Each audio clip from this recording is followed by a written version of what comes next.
Hey guys, we are back with our live show, our cricket live show. It's been a very long time since I've seen you guys. It's been a very long time since I've spoken to you guys. Um, have to upfront apologize and say that it's been a hectic couple of months. SA20 was busy. It was so busy. We were with games back to back, with so many games at Newlands in a row. It was crazy, and also traveling between obviously Paul and obviously Newlands to try and cover both games in the Cape region. So by the time those games ended, it was really late at night, and there was no chance for me to go live.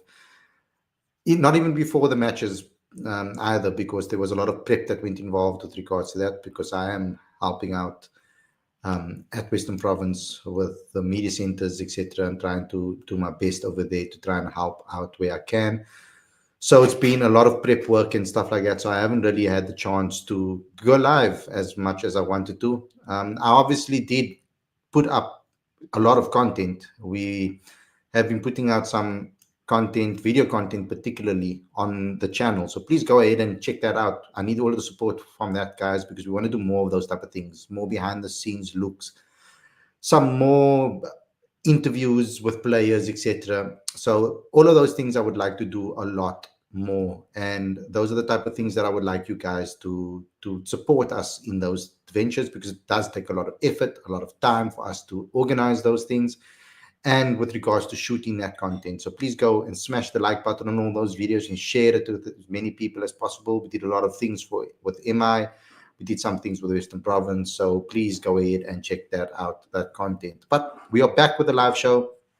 It's ahead of the ICC Champions Trophy. There's a lot to talk about with regards to this. A hell of a lot to talk about. So let's get into this. Let's get into this show. The title is Rob Walter's Dilemma for the Champions Trophy. I feel that we have a little bit of a challenge on our hands with regards to this ODI team. So we're going to have to speak about this and how we feel ahead of this Champions Trophy. What are chances? I would like you guys to tell me that in the live chat. But before we get going, before we get started, there are a couple of things I'd love you guys to please do. First, subscribe to the channel, click that notification bell for all future videos, smash the like button, comment, and share. Very important that you guys do so that our videos can spread on YouTube. So please go ahead and do so. So without further ado, oh yes, and don't forget to subscribe to Cricket Fanatics Magazine Monthly. Been a while, guys. Been a while. Subscribe to Cricket Fanatics Magazine Monthly. Every issue is 100% free, straight to your inbox every single month. The link is on the screen right now, as well as in the description. So go ahead and get your free copies and all back issues as well. And you can really look what we are doing with regards to digital publishing. I think that we're doing amazing stuff with regards to that. I don't see a hell of a lot of digital publications around, and yeah, we are doing stuff that I feel that is quite revolutionary when it comes to the media scene with our digital magazine.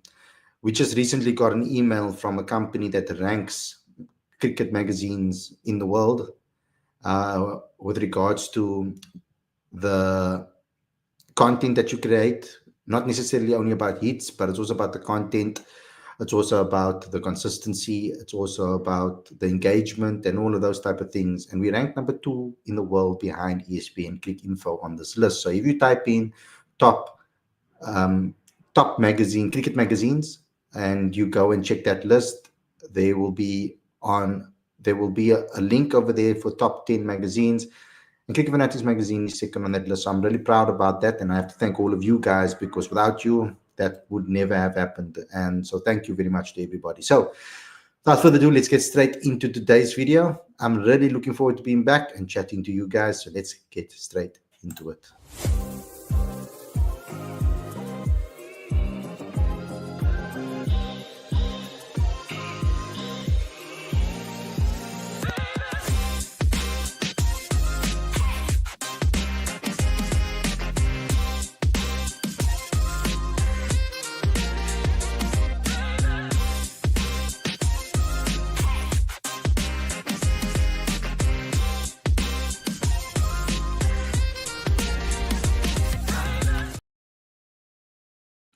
Good evening, everybody, and welcome to Cricket Fanatics Magazine. This is your live cricket show. I'm your host, Khalid, and this is the show where we talk about all the major talking points in South African cricket. And today we're going to be discussing Rob Walter's dilemma for the Champions Trophy. And I've labeled it like that because, damn, after those warm-up matches, I mean, not warm-up matches, I talking about the tri-series. After those tri-series matches, there are some worries for me personally when it comes to this ODI side. Now, I'm not so worried about the batting. I think our batters that we've selected, I think they have the ability to really take on any team, any conditions, etc. Got a nice balance between guys that can bat through an innings as well as take it to the opposition bowlers and play a more attacking brand of cricket. A lot of them have played SA20, so they've really developed their game when it comes to playing a more expansive brand of cricket. But I'm really, really worried about our bowling attack. Now, if you guys don't know what I'm talking about, I'm going to show you the squad and then we can discuss it on today's show because I'm a little bit worried about the team and the squad because yeah, this is the squad. Let me just read it out to you. So for the Champions Trophy, we've got Temba Bavuma obviously as captain, Tony De Zorzi, Aiden Markram, Heinrich Klaassen as the wicketkeeper, David Miller, Tristan Stubbs, and Rassie van der Dussen. In the all-rounder department, we've got Marco Jansen, Vian Mulder, and Corbin Bosch. Seaming department, we've got Kagiso Rabada and Lungi Ngidi.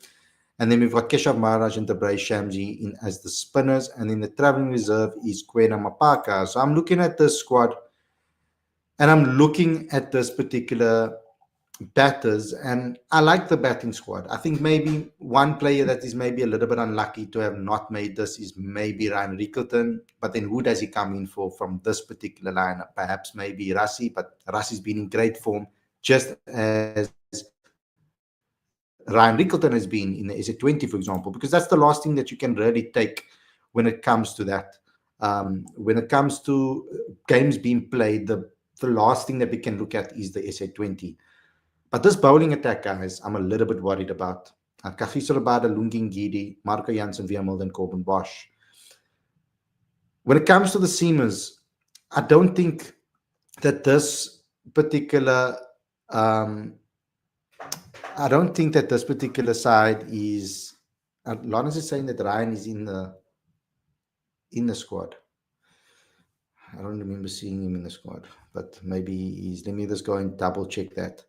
When it comes to this bowling attack, it's a bit worrying from that perspective because Corbin Bosch is quick, but he hasn't necessarily always shown the consistency that I have liked from people when it comes to that. The consistency is the problem, and that is something that we really need to have a look at. I'm just looking at the squad again, players, because I think I might have got that one wrong. Ryan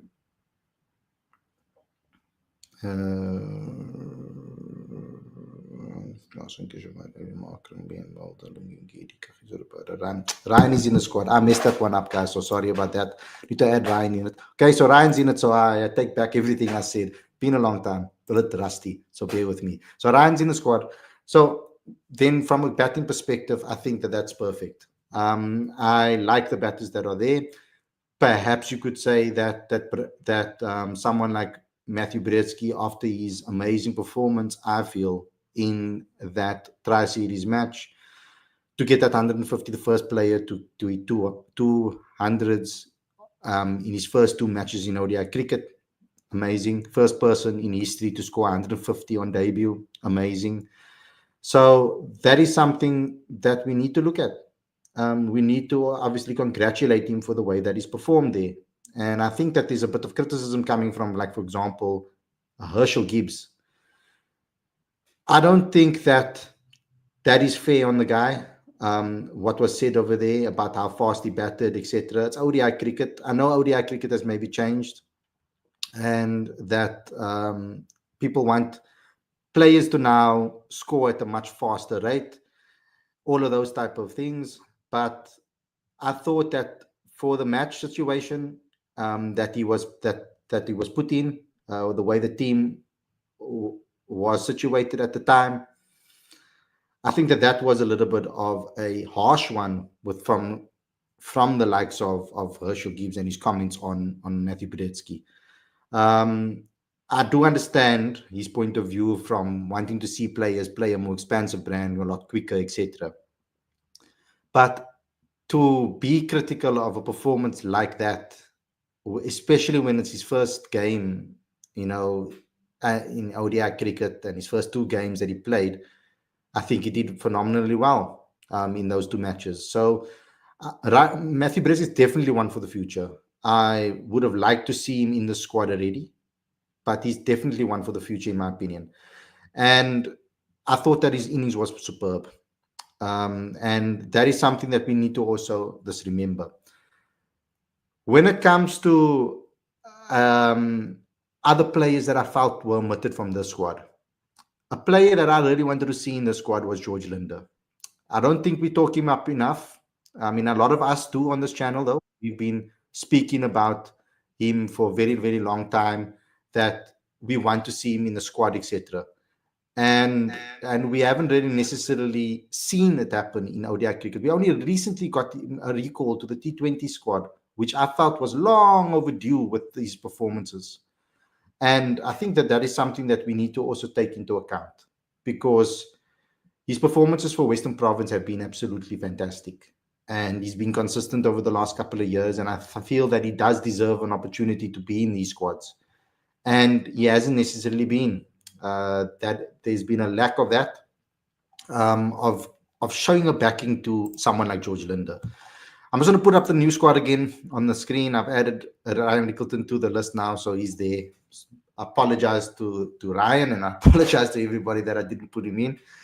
But yeah, I'm liking the squad. I think the squad is strong, but I'm just worried about this bowling attack. Like I said, I don't think there's enough consistency in the bowling attack with regards to the fast bowlers. I think Marco Jansen and KG Rabada, brilliant players, and I think they are starting to build a nice partnership in the white ball arena together from both ends. I'm adding that variations from both ends. The pace is there. Corbin Bosch can be a lot more consistent with his line and lengths, because he does bowl quick, but he does tend to be quite expensive. Vian Mulder, not the quickest, but he keeps that consistency. I'm a little bit worried about Lungi Ngidi. Ngidi doesn't look like he's 100% match fit. Like when I mean by that is he's fit to play, but I feel like he's rusty. Like he hasn't had enough game time to get him up to his best. He does seem to lose steam a little bit, especially in the longer format. Like he's starting to lose, get out of breath, and it does look like he's struggling a little bit. He tends to get like a second wind in his second spell, and then bowls really well, but struggles to get going at the beginning, in my opinion. So I'm a little bit worried about that. With regards to Keshav, I think Keshav is brilliant. But Shamsi in the 50 over match, also consistency is lacking a little bit over there. I feel like when a player feels confident against Shamsi and he's not beating the bat and getting close calls all the time, and they're starting to read him, it can be very, very dangerous for South Africa, and teams can really target Shamo, and that can be in South Africa. It can go either way with that, because sometimes Shamo does go on a little bit of a run where he's constantly testing the batter, and then that's when he's in his element. But then there's other times when the batter gets a little bit familiar with him, and then if he misses his line and lengths, he can be very expensive, and they can really have a go at him. So I'm hoping that he is tuned in 100% when it comes to this particular matches. I think some of these players as well, they might not have played a lot of cricket. They've had quite a bit of time off, so they need to get into this. That's why I'm very happy about the try series. There was a warm-up game, or there is a warm-up game that took place, and we've got a scorecard from Cricket South Africa, but the scorecard is like extremely difficult to like make out what is happening over here. So that's a little bit of a problem with regards to that. 1, 2, 3, 4, 5, 6, 7, 8, 9. 9 wickets fell, and yeah, with regards to wickets taken in this match, we've got 2 from Janssen, 2 for 44, 3 for 27 from Vian Mulder, and 1 for 37 from Lungi Ngidi, and no wickets for the rest. The thing is that on the score sheet that I've received, they don't actually show me the total, which is the problem. So I'm trying to look for it. I think it's 322. It's 322 after 50 overs. That's what the team got. I'm still waiting for our team sheet to see what happened over there. But we conceded 322 runs against,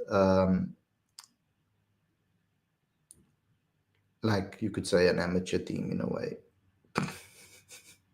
So yeah, I'm just looking at that team sheet and it's not the prettiest. But at least we're getting some overs under our belt, getting used to that, etc. So we played against Shaheen's 11 in Karachi. And like I said, the total was 322. Yo, this is a terrible team sheet, honestly.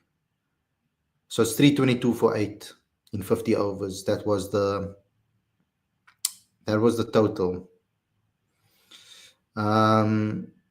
So yeah, we conceded quite a bit of runs in this particular match. But I have concerns, like I said.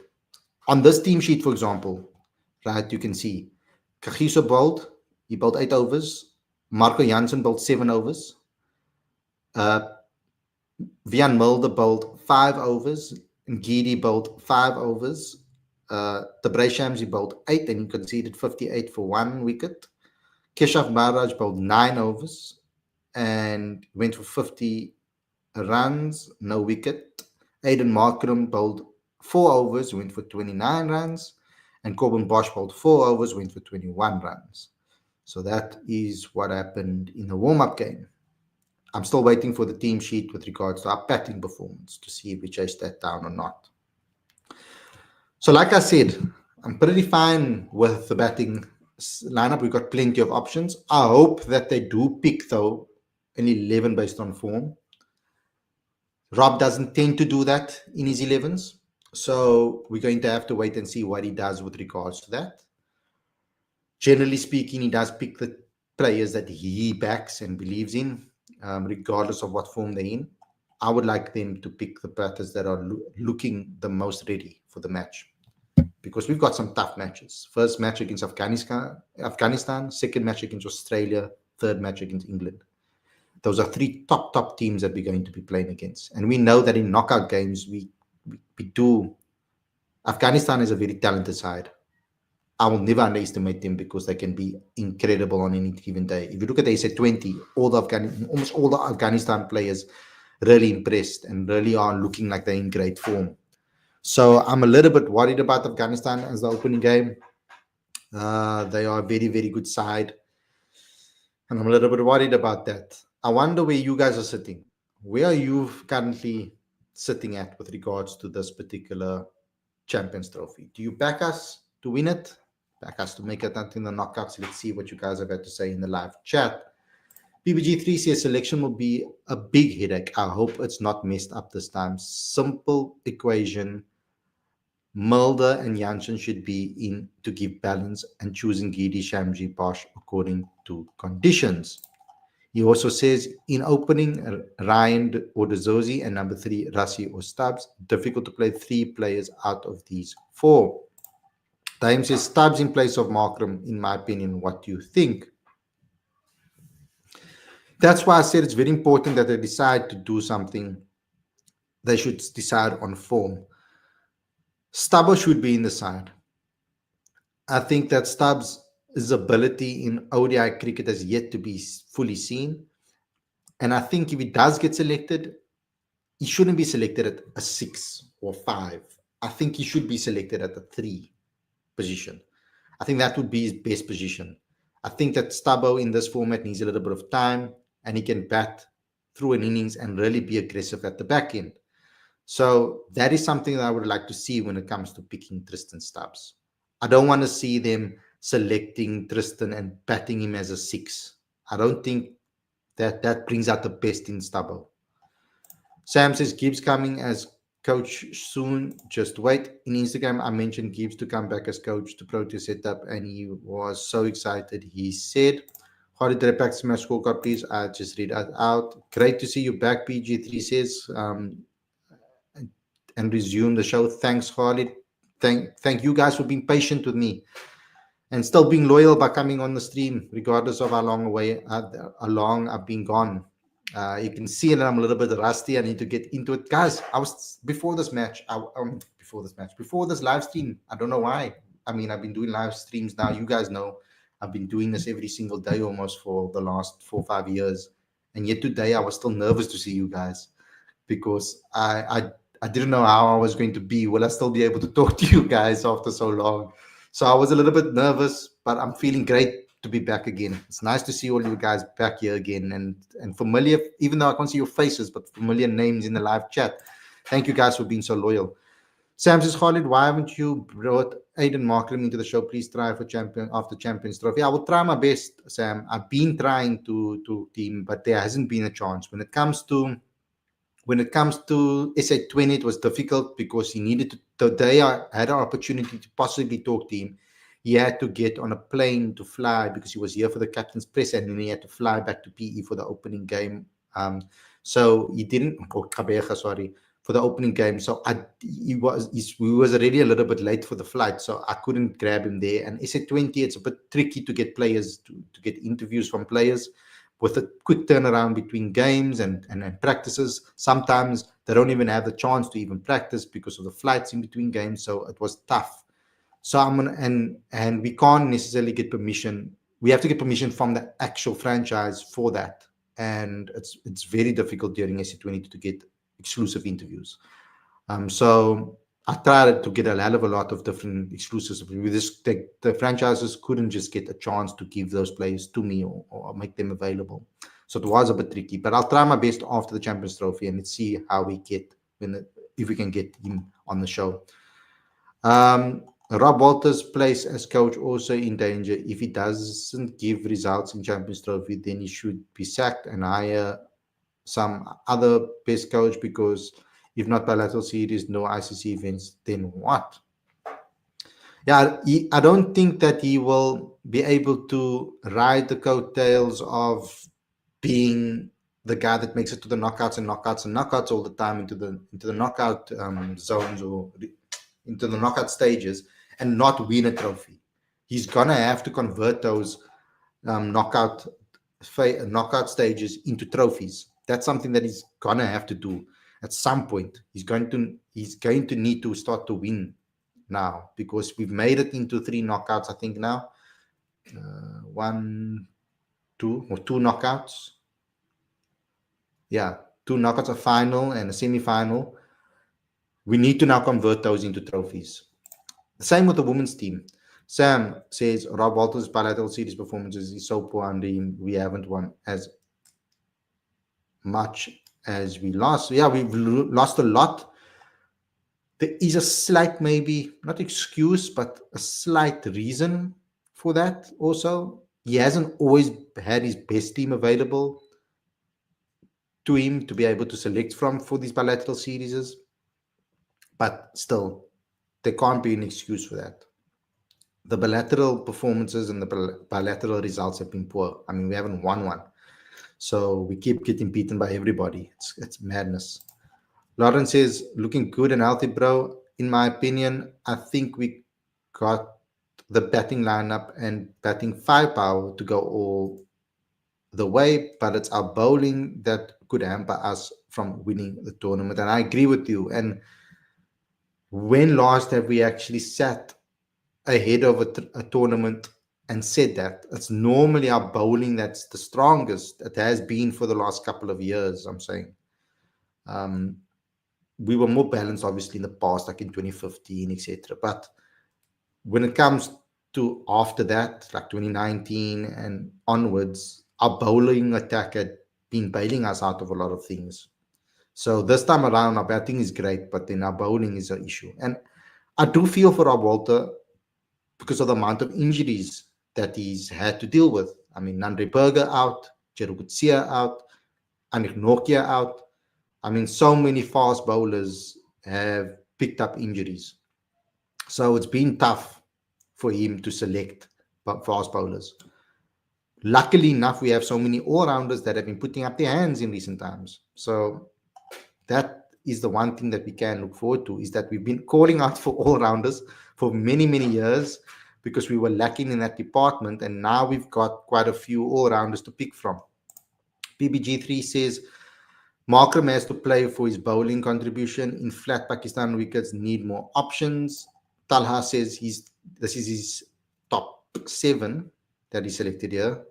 Ryan, Temba, Rassi, Aiden, Miller, Klassen, and Mulder. Did you continue this, bro? You didn't. I don't think you continued it. So I'm just gonna continue with this. PBG3 says, I hope last 2 ICC champion trophies mistakes taken seriously and learning from their rather overlooked those. Mulder added for the same hope he played all games. Ryan Timbarasi, Aiden Miller, Klassen, Vian Janssen, Kesha Frapada, and Shamsi. That's his full team. Yeah, you guys are correcting me over there, so I'm not going to get into that one. Apologies for there. Lawrence saying Geoff Linde is massively unlucky, and I agree.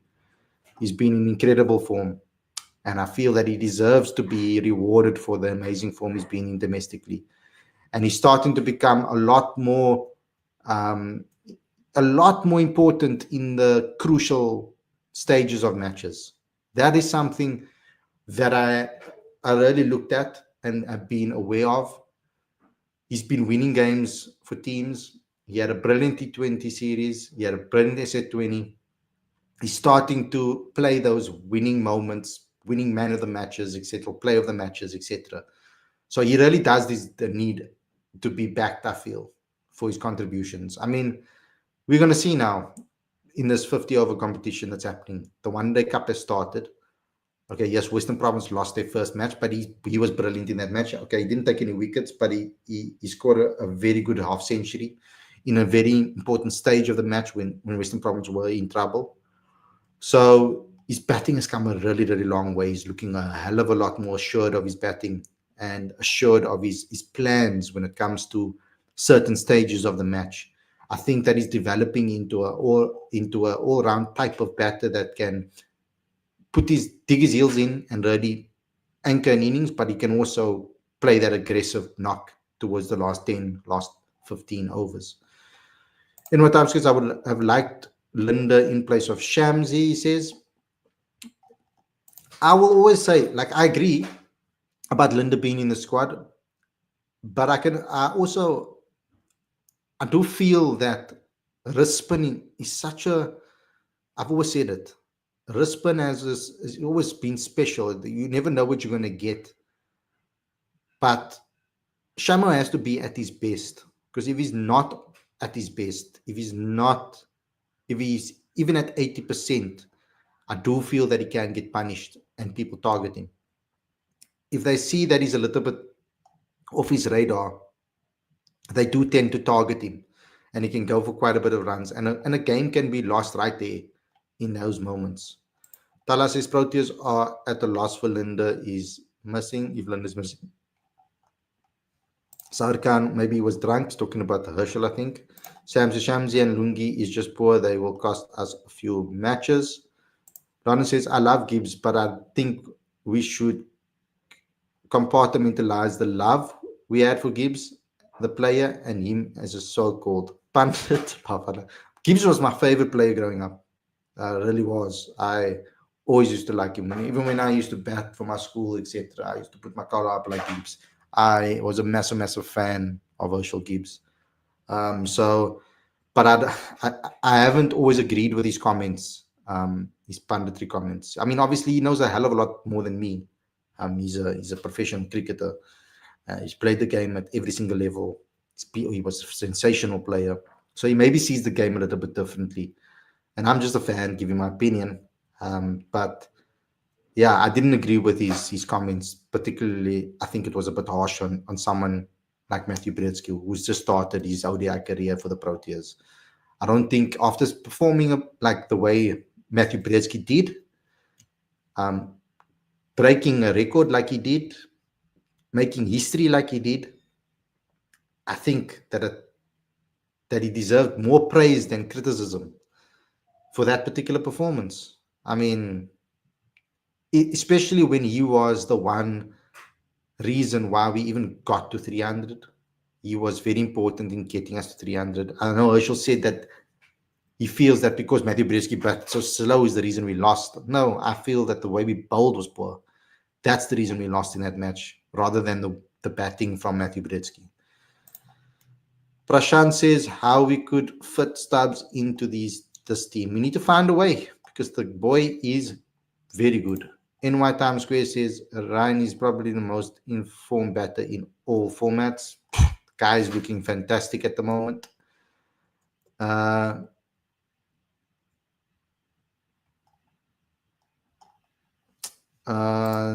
Times Square says ingredient Shamsi scares me. I would rather have Corbin with extra pace and extra batting. I'm a little bit, like I said before, I'm a little bit worried about Corbin. He needs to be a lot more consistent with his line and lengths in this format.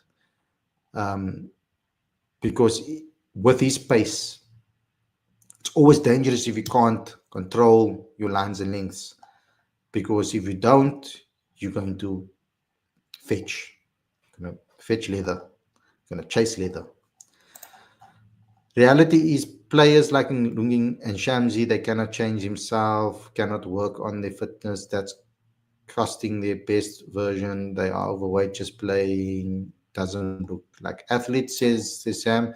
Chet Peterson says, definitely think George should be permanent feature. He's proved it over and over. Lungi is definitely not fit overall. Shamsi and Lungi don't look threatening enough, and Shamsi looking slow and unfit. And there was that one period in, I don't know, I can't remember which match it was. I think it might have been in the Pakistan match. Towards the end of South Africa's bowling innings, of Pakistan's innings, and the ball was smacked. I think it was to the long. I think to long off. If I'm not mistaken, I can't remember exactly. But Shamsi was on the boundary, and I feel that if he sprinted, he would have taken the catch. We saw that Temba looked confused and asked him, "What are you doing?" If he sprinted for that, he possibly could have taken the catch there. So we need to up our intensity in the field as well. Jake Daniels says Lungi shouldn't be anywhere near the squad. Kani says if Lungi and Shamsi can't bowl well, they should be nowhere near the team. Both are already a liability in the fielding as well. Jay says how we sent Brzezinski home after those innings is beyond me. Very unfair, I feel. But the Champions Trophy squad was selected before those matches. So it's highly unfair. I do believe he deserved the call up. But then someone would have to miss out. Lawrence says, I have us in the semi-final. Once we get there, anything can happen. I ever think India are massive favorites. They always are. They always are, and they always tend to beat us in these tournaments. NY Times Square says, I think we have best bowling lineup in tournament. I think we have best bowling lineup in tournament. India don't have Bumrah and all are inexperienced. Australia trio is gone. Interesting point there. Jake Daniels says Tony is also a very 50-50 player. Yeah, he hasn't been the most consistent currently. In my time case is Temba, Ryan, Stubbs, Markham, Klaasen, Miller, Mulder, Marco, Bosch, Maharaj, Rabada will be my 11. What will yours be, Khalid? I'm going to give mine a little bit closer to the first match when I do my preview. I need to think about it. PPG3 says spot on Linda, Khalid. Spot on On Linda Khalid, Shamsi's form is a real problem. It's consistency more, I feel. Because there's some games where he is absolutely unplayable, but in these other games where he really looks terrible. And that's the problem. We need to see that. I'll rather have him bowl 8 out of 10 or 7 out of 10 consistently than bowl 9 out of 10s and 10 out of 10s and then a 3 out of 10 or 4 out of 10. Personally, because your wrist spinners are important because they always are that mystery factor. Okay, that's not to me. Sriram says bowling is the problem for the Proteas, not quite a strong bowling lineup for these conditions. Well, Lungi should, if Lungi was 100% fit, then with his change ups and his variation in pace, he should be really good on these wickets. But at the moment, and I'm just being honest from what I'm seeing, he doesn't look fully fit to me. He does look like he's struggling a little bit with regards to to bowling so many overs when he gets to. And the weird thing is, he looks that way at the beginning of his spell, not towards the end. So his first 4 overs or so, 5 overs, he looks like he's struggling after being in the field. But his second spells, when he comes back into the lineup, I mean to the bowling attack, he looks like much better. Like his second halves of his spells have been a lot better than his first halves, that's what puzzles me. Wesley says, looking good, Khalid. Thank you very much, bro. NY Times Square says Tristan is one of the most hottest talents in the world, while Ryan is one of the most informed batters in the world. These two must start, in my opinion. And I agree with you. But it's very difficult to drop Rassie van der Dussen. But the only way for Stubbs to get into this team, I feel, is to drop Rassie. I don't see them dropping Temba or Tony. Don't see them dropping Heinrich with David. And I don't see them, or perhaps they could drop Aiden if he's not in form. But Aiden does offer that bowling option. And I think that is the one thing that will keep him safe in this 11. So, yeah, I think that the only way they can get Stubbo into this team is if they probably drop Rassie. Lana says, I doubt we'll see Stubbs in the 11. In a recent interview, Rob had spoken about how important Rassie is and how he is reluctant to drop him. The only way I see Stubbs play is if they drop Rassie van der Dussen. Yeah, I just said that. Jade said, Otniel Batma not getting selected was also mind-boggling, regardless of his current fitness. That's true. I think Otniel Batman has really been good over the last 3 seasons. He's really been showing his ability at the death and at the top of innings, and in crucial high-pressure situations, he's really bowled well. Dex says, Ngidi and Shamsi did not learn anything from the mistakes that they made in the SA20. I've read enough of you guys. I'm sorry, guys. I need to move on to some guys that I haven't commented yet. Wesley says, Proteas are on a 6-game ODI losing streak. Does losing become a habit? Would it be a failure not to qualify for the semis? Definitely will be. I feel that it will be. Given our recent performances in ICC tournaments, making finals, making semi-finals on a regular, it would be a failure in my eyes if we don't make the semis. And yes, I know we have difficult opponents in our 3 group stage matches, Afghanistan, Australia, and England. But we need to find ways to beat the best. If you want to win trophies and you want to try and make it to finals and win finals and you want to win trophies and we want to show that we're the best team in the world, we need to beat the best in the world to do so. Simple as that. PPG3 says his top 4 is New Zealand, Pakistan, South Africa, and Afghanistan. Okay, Sam says, Khalid, I know Rob wants to expand the players pool to grow, but why we need to do with internationals? There is SA20, and if one then organize SA8 tour to give players chances. They do give SA8 tours to give players chances, and the SA20 doesn't necessarily speak for the ODI format. We need to take as many opportunities as possible to give players chances because we don't play enough games. PPG3 says, Khalid, funny fact, Nokia yet to play his first ICC ODI. Mental. Jake Daniels says, selection process isn't good enough. Players don't get picked on form, rather on favoritism. Anud says, hi Khalid, I think Rob Walter's days are numbered. This team has been in decline for a very long time. Time for change. Seriously. Yeah, like, and a lot of people will have that opinion and say that. And I look at that and I say, it's a little bit more complicated than that, because our bilaterals have been poor. And whenever we see us playing bilateral series, it seems like we are getting worse and not improving.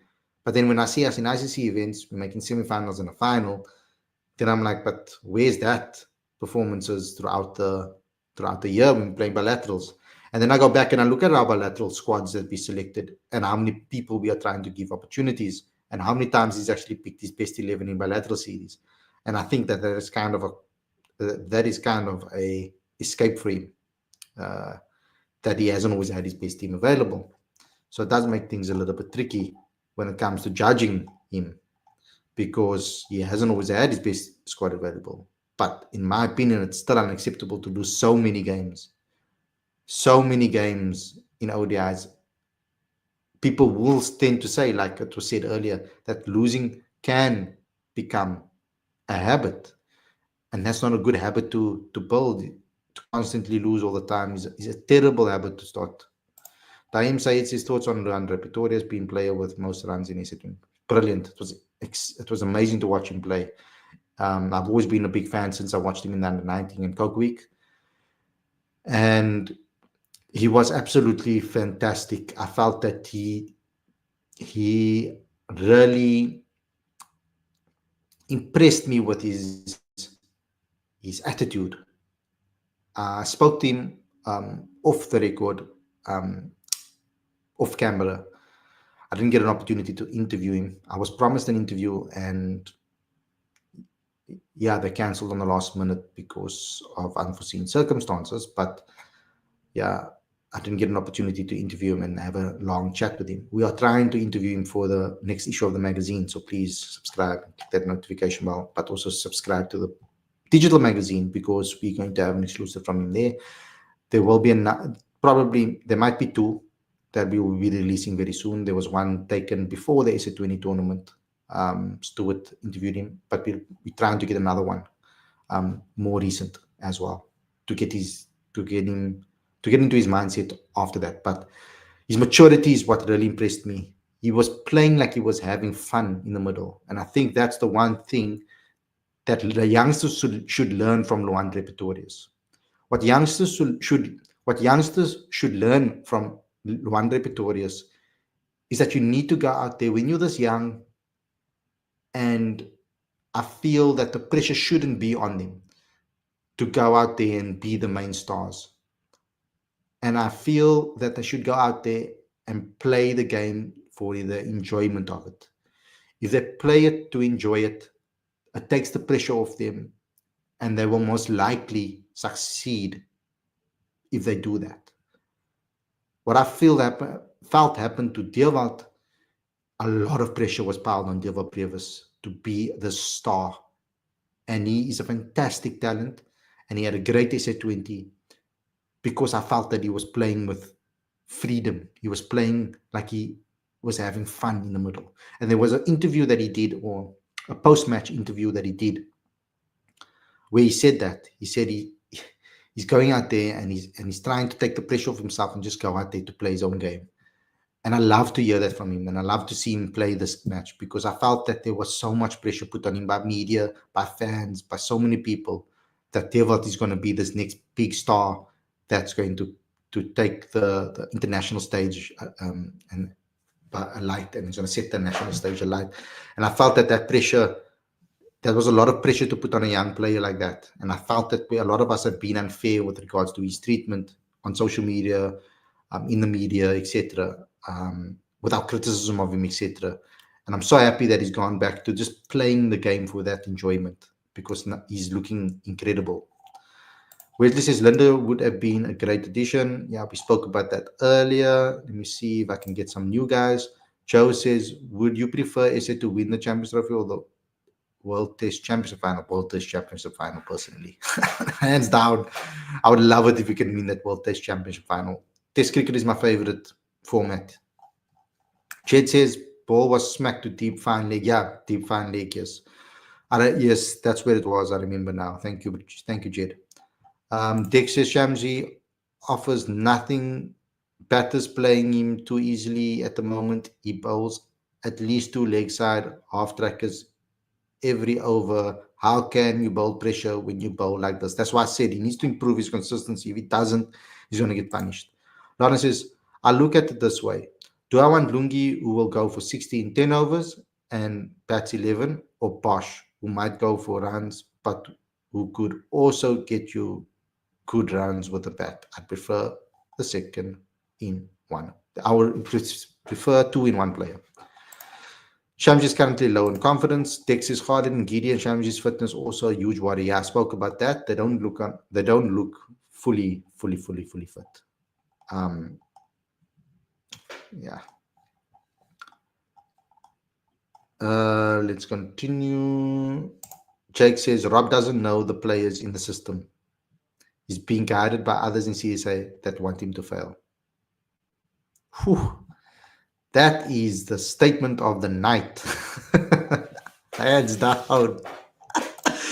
Sam says problem Proteas don't have quality spinners who can give us wickets on those middle overs. And I don't know why CSA doesn't invest on finding and giving them best coaching.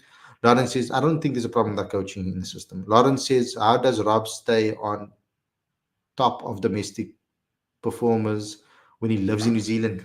Spot on. Or does he go off stats? If he goes off stats, then that's dangerous. Does CSA even send scouts out to domestic games anymore? Very good question. Very, very good questions being asked here. Avin says, hey Khalid, bro, how do you rate South Africa's chances? Sure, I'm hoping, crossing fingers, that we make the semis at least. Lana says 2 and a bit of years to go to the next World Cup. If we fail dismally at the Champions Trophy, it could well be an opportunity for someone like a Robbie P or a Russell Domingo to take over the ODI side in the prep for the Cricket World Cup 2027. In my opinion, I would like to see AD Biddle. I think he's a fantastic coach. Theo says, on one hand, Shamsi can be a match winner on the day. But then again, on the other hand, let's hope he brings his A game this tournament 100%. That's all we can wish for right now because he's in the squad. Lana says, I've thought about that same question a lot of the time before Khalid. At ICC events, we do perform because of Rob or perform because of Rob, or are these players just that good that they perform in spite of him? It's very that's something that keeps me up at night too. To be honest with you. Avid says Nokia Kotsia is missing out is a travesty for SA. Their bowling is weakened a bit. Bangladesh 2005 is Lungi bowling looked like I'm not going to even repeat that. Wesley says Rashid Khan got so much out of Deovat with bat and ball with his captaincy in SA20. Did we miss a trick? Not playing him in the build-up would have been a great squad player. Kal Naidu says, what should we do if we win the toss on Friday?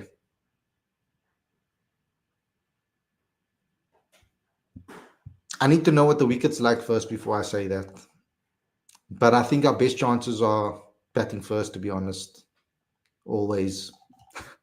Chasing on those wickets in Pakistan is tough, even though Pakistan made it look easy against us. NY says any team would take Proteas middle order, but the problem has been top order and lower orders in recent times. Every format they are 10 for 2, 20 for 3. EFX Flame, should Mulder be given more of an opportunity to bowl with a new ball? He keeps the stumps in a lot more than others, which is a key on a flat text. I think Mulder's more important, I think, for me, first change off the power play. I think that Marco Janssen and KG have the ability to be able to take wickets with a new ball. And we're going to need that more than anything else when it comes to this particular tournament, because of the lack of up pace in this bowling attack and because of the lack of bowlers that we have in the squad. So I feel that KJ and Marco's importance in this team, into our success in this tournament, is by bowling with that new ball and giving them the best possibilities to take wickets, because we're going to need them. So I think after the power play, Mulder's lines and lengths, if he can bowl that consistent line and lengths, test lengths, I think that will be in our favor going forward.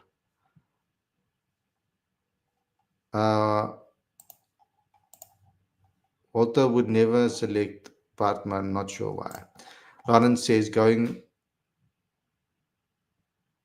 on how Shukri speaks about domestic players and how Rob does, I know which one of the two is actually on top of things more. Also, in the test side, we perform because of Shukri, not in spite of him. Brilliant. Jed says, you have any inside information on what happened in the game against Pakistan?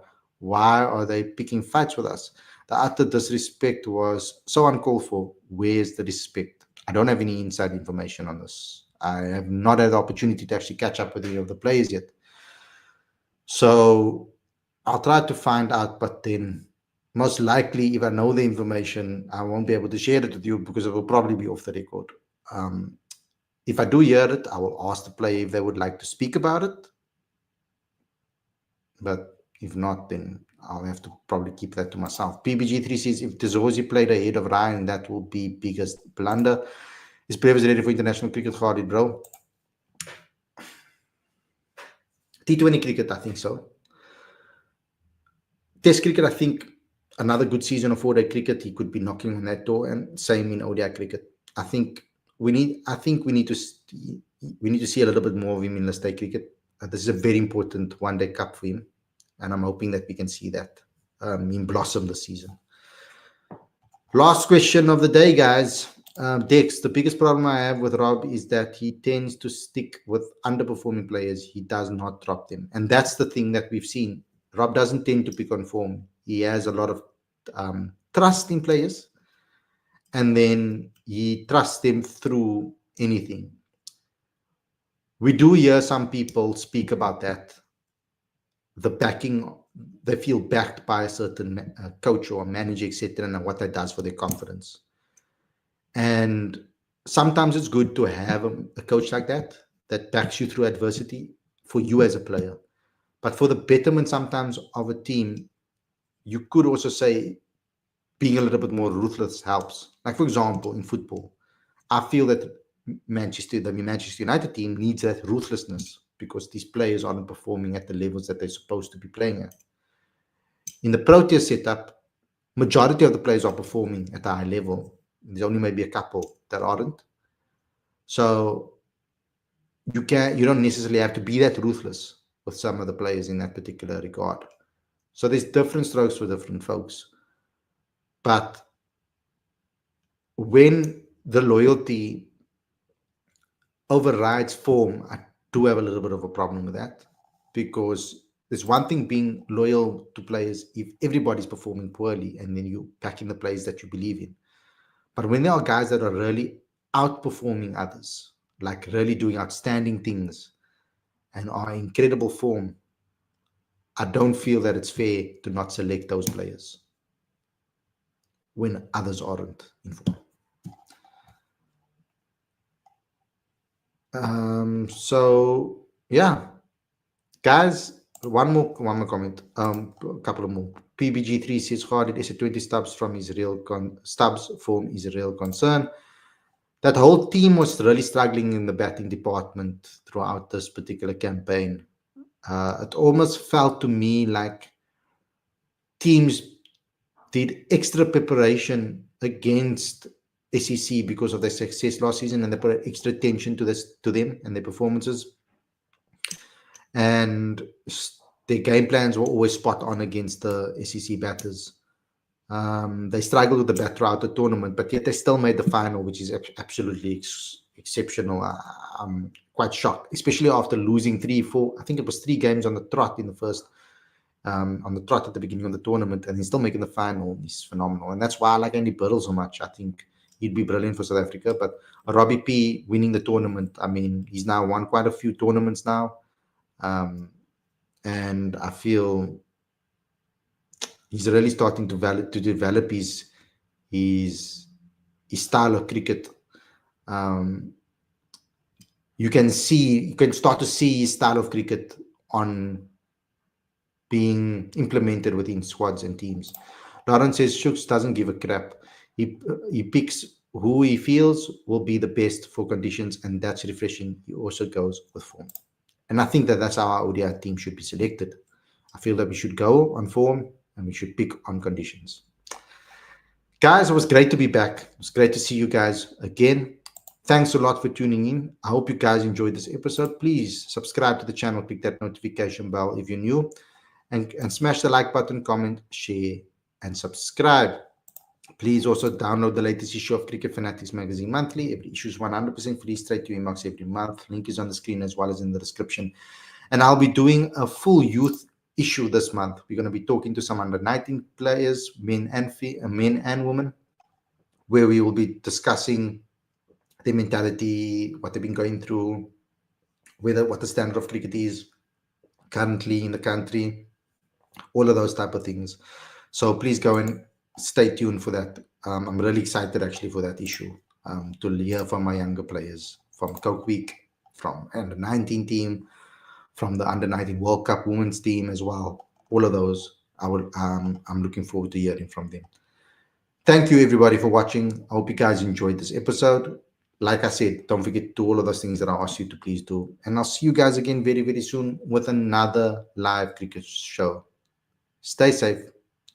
Enjoy the rest of the evening. And I'll see you guys again very, very soon. Peace out, everyone.